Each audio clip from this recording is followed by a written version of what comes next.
রাত 8টার দিকে জানতে পারি আমাদের পাশের বাসার দাদু মারা গেছে। তার লাশ রাখা হয়েছিল আমাদের পেছনের ঘরের জানলার পাশেই। যেহেতু বাইরে অনেক ভিড় ছিল, তাই আমরা জানালার পাশে দাঁড়িয়ে দাঁড়িয়ে তার লাশ দেখছিলাম। তার মুখ থেকে যখন সাদা কাফনটা খোলা হয়, তখন আমরা দেখতে পারি তার মুখে একটা হাসি।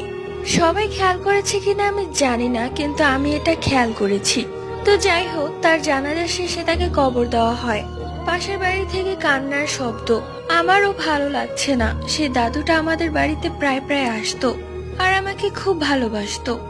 রাত 2টার দিকে কোনো রকমে ঘুমিয়েছি, ঘুম আসছিল না। তারপরেও যেহেতু সকালে স্কুল আছে, সেহেতু কষ্ট করে হলেও আমি ঘুমানোর চেষ্টা করছিলাম। হঠাৎই আমি অনুভব করি আমাদের বারান্দায় কেউ দাঁড়িয়ে আছে। তাই আমি উঠে বারান্দায় গেলাম। পুরো ঘর অন্ধকার। আমি গিয়ে যা দেখলাম তা এক কথা অবিশ্বাস্য। সেই দাদু কাফন পরা অবস্থায় দাঁড়িয়ে আমার দিকে